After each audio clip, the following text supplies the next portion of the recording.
여러분, 반갑습니다. 부의 인사이트를 파헤치는 지식 크리에이터 엘싱킹입니다. 혹시 지금으로부터 2000년 전 로마 제국 사람들이 오늘날의 비트코인이나 블록체인과 놀랍도록 유사한 금융 시스템을 사용했다는 이야기 들어보셨나요? 고리타분한 역사 속 돈 이야기가 아니라 바로 오늘날 우리의 지갑과 투자에 직접적인 영감을 줄 수 있는 시대를 초월한 금융의 지혜에 대한 이야기입니다. 이 고대의 지혜가 여러분의 경제적 성장을 위한 강력한 무기가 될 수 있다고 믿으신다면 지금 바로 구독 버튼을 눌러주세요. 여러분의 구독은 단순한 클릭이 아니라 시간을 관통하는 부의 원리를 내 것으로 만들겠다는 현명한 약속이자 여러분의 재정적 위엄을 지키는 첫걸음이 될 겁니다. 자, 그럼 시간 여행을 떠나볼까요? 로마 제국. 전성기에는 당시 인류의 21%를 차지했고 무려 1000년간 지속된 문명입니다.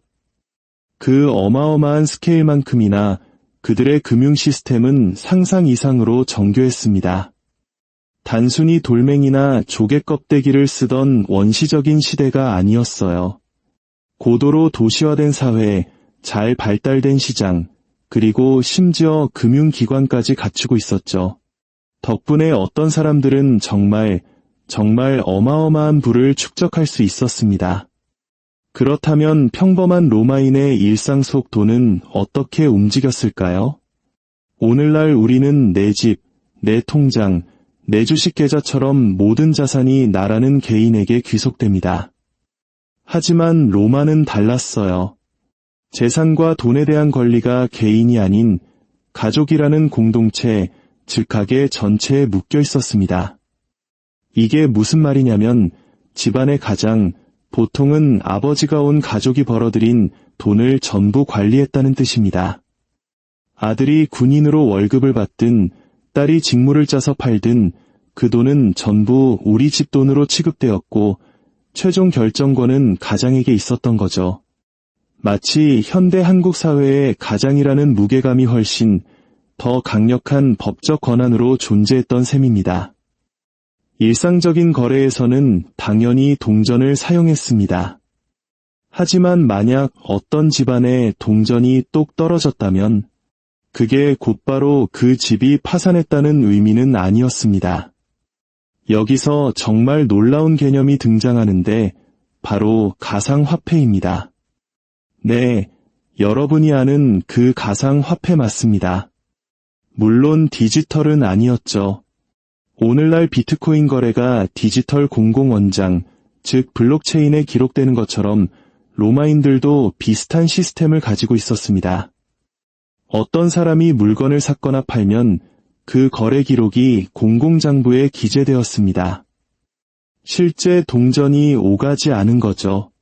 나중에 이 기록을 보고 자, 이제 내 가상화폐를 실제 동전으로 바꿔줘라고 요구하거나 이 기록을 담보로 다른 물건을 살게라고 할 수 있었습니다. 일종의 아날로그 블록체인이었던 셈입니다.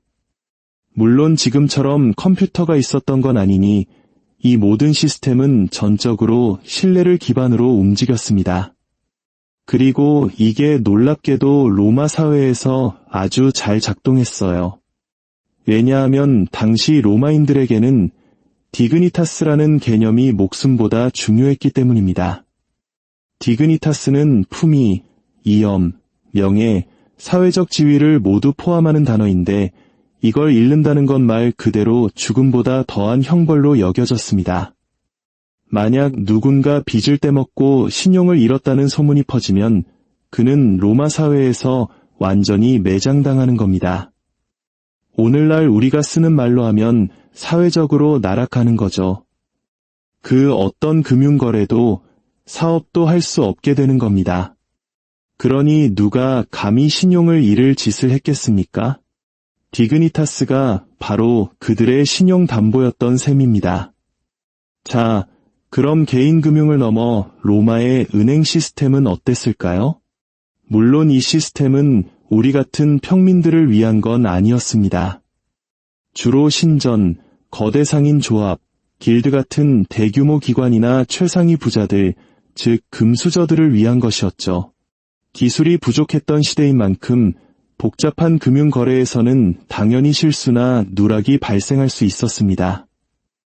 이를 방지하기 위해 로마인들은 키로그라품이라는 물리적인 계약서를 사용했습니다. 이게 아주 재미있는데 계약서 사본 하나는 모든 사람이 볼 수 있도록 외부에 게시하고 다른 사본 하나는 증인들 앞에서 밀랍을 칠한 서판 2개 사이에 넣고 봉인했습니다. 이렇게 하면 계약 내용을 쉽게 확인할 수 있으면서도 동시에 위변조로부터 안전하게 보호할 수 있었죠. 이런 체계적인 시스템 덕분에 초기 형태의 은행업이 탄생할 수 있었습니다. 부자들은 더 이상 멀리 떨어진 곳에 투자하기 위해 무장한 병사들을 고용해 돈 수레를 끌고 갈 필요가 없었습니다. 가볍게 여행을 떠나 현지의 채권자에게 대출을 받아 필요한 것을 구매하고 나중에 약속된 조건에 따라 갚으면 그만이었죠.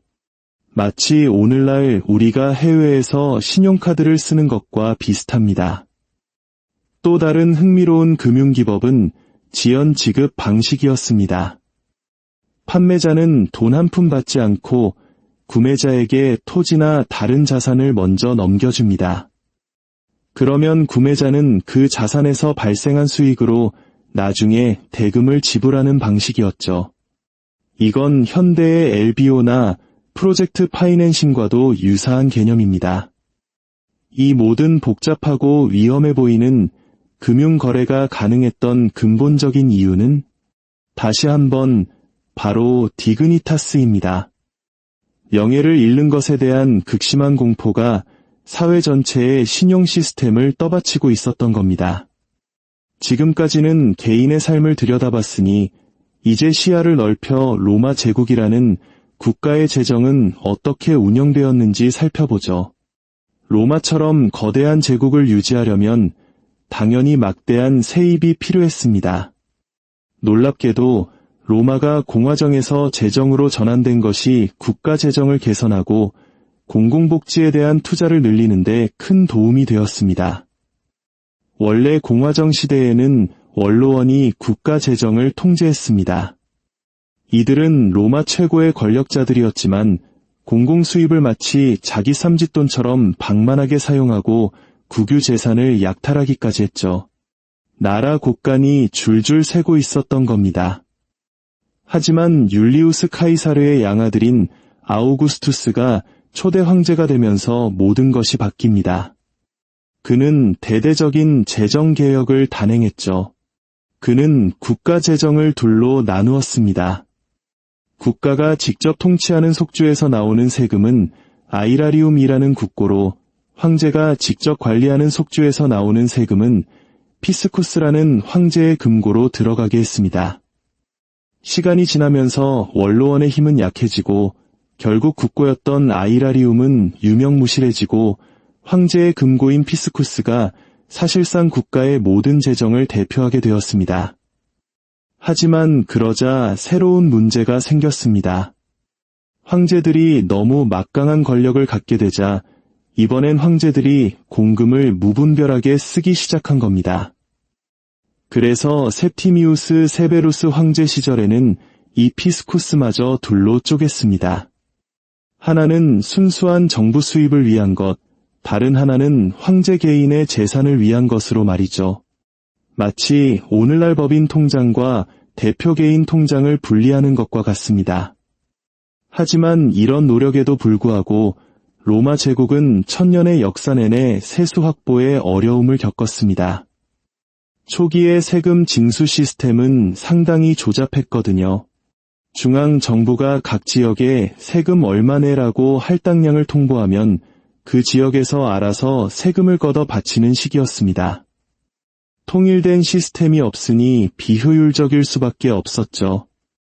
이 비효율적인 시스템은 마침내 디오클레티아누스 황제 때 현대의 조세 시스템과 유사한 형태로 개편됩니다. 그는 제국 정부가 조세의 전 과정을 표준화하고 직접 통제하는 중앙집권적 시스템을 구축했습니다. 마치 로마판 국세청이 탄생한 셈이죠. 이 개혁 덕분에 세금 징수는 훨씬 효율적으로 변했고 제국의 수입도 늘어났습니다. 하지만 안타깝게도 디오클레티아누스가 개혁을 단행했을 때 제국은 이미 쇠락의 길을 걷고 있었습니다. 그의 노력은 너무 늦었고 결국 번영하던 서로마 제국의 멸망을 막지는 못했습니다. 결국 현대 세계는 여러 면에서 로마가 만든 제도적 기반 위에 세워졌습니다. 유럽과 중동의 많은 법률과 제도는 어떤 형태로든 로마의 유산을 계승했고 이는 문화적 영향력과 식민주의를 통해 전 세계로 퍼져나갔습니다. 로마 시대의 일상생활에서부터 은행 시스템, 그리고 제국 운영에 이르기까지 돈이 어떻게 작동했는지를 되돌아보는 것은 단순히 옛날 이야기를 듣는 것이 아닙니다. 그들의 초기 결정과 정책들이 오늘날 우리가 당연하게 여기는 금융세계관을 어떻게 형성했는지 엿볼 수 있는 귀중한 기회입니다. 돈의 역사는 곧 인간의 역사이며 그 속에는 시대를 초월하는 지혜가 숨어 있습니다. 우리는 역사를 통해 현재를 이해하고 더 나은 미래를 설계할 수 있습니다.